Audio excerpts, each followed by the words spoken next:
कैसे हुआ था भगवान कार्तिकेय का अपहरण?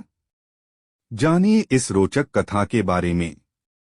माता पार्वती की गोद भराई की रस्म संपन्न होने के पश्चात स्वर्ग में देवराज इंद्र ने वरुण देव, यक्ष और गंधर्वों से प्रसन्नता व्यक्त करते हुए कहा कि माता पार्वती की गोद भराई का महोत्सव बहुत ही धूमधाम से संपन्न हुआ है। परंतु साथ ही इंद्रदेव ने चिंता व्यक्त की कि ताड़कासुर ने अनेक बार माता पार्वती के वध का प्रयास कर चुका है और अब तो उसके इस प्रकार के प्रयास निरंतर होंगे, क्योंकि माता पार्वती के गर्भ से उसका काल जन्म लेने वाला है। इंद्रदेव ने कहा कि 5 देवता गुप्त रूप से कैलाश जाएंगे और दृष्टि रखेंगे कि ताड़कासुर माता पार्वती तक न पहुंच पाए। तब 5 देवता 5 कबूतरों का रूप लेकर कैलाश पर विचरण करने लगे। जब इन कबूतरों को महादेव और माता पार्वती ने देखा तो वो आश्चर्य में पड़ गए कि अचानक ये कैलाश पर कबूतर कहाँ से आए।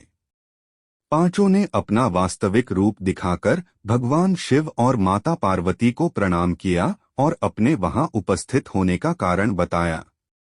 परंतु इसी दौरान ताड़कासुर कैलाश पहुंचा और छुपकर पूरी वार्तालाप को उसने सुन लिया।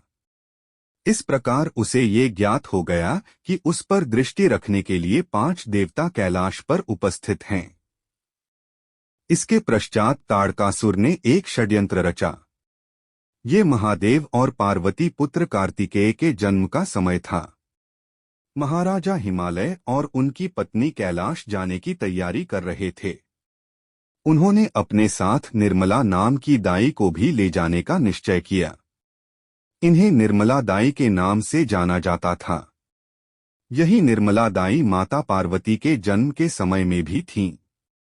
महाराजा ने निर्मला दाई को बुलाने के लिए महामंत्री को भेजा।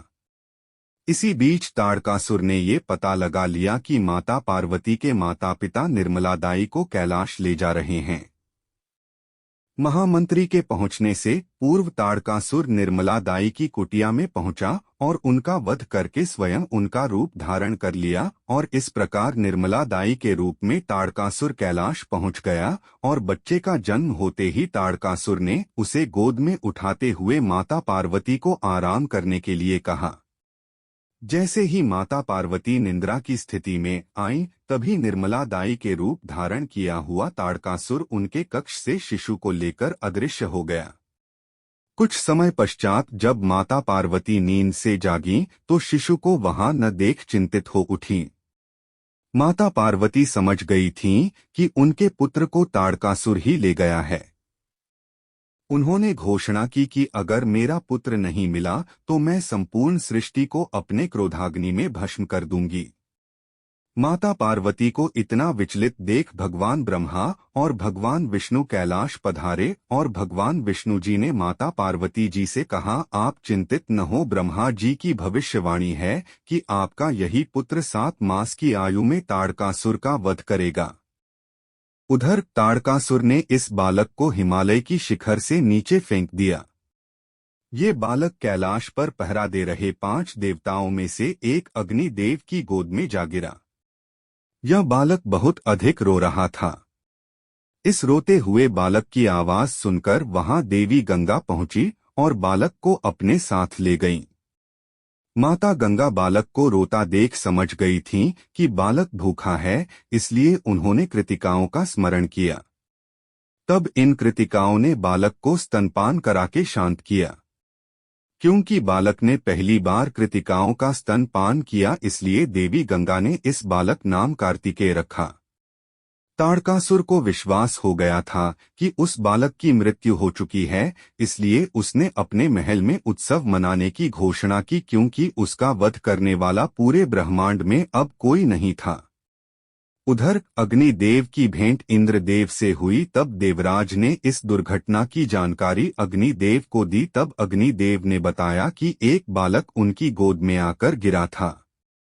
दूसरी ओर बालक की खोज कर रहे वीरभद्र की भेंट देवी गंगा से हुई और वीरभद्र ने पूरी स्थिति के विषय में माता गंगा को सूचना दी। उसी क्षण इंद्रदेव और अग्निदेव भी वहां पहुंचे और उस बालक का सत्य बताते हुए कहा कि ये देवी गंगा की बहन पार्वती का पुत्र है। ये सुन गंगा प्रसन्नचित्त हो उठीं और वो सभी कैलाश की ओर प्रस्थान कर गए। उधर माता पार्वती पुत्र वियोग में अग्नि में भस्म होने जा रही थीं, तभी वहां पहुंचकर उनकी बड़ी बहन ने जल प्रवाहित कर अग्नि को बुझा दिया और माता पार्वती को उनका पुत्र सौंप दिया। इस प्रकार कैलाश में बहुत अद्भुत दृश्य देखने को मिला। ऐसी ही मजेदार वीडियो देखने के लिए चैनल को सब्सक्राइब करें।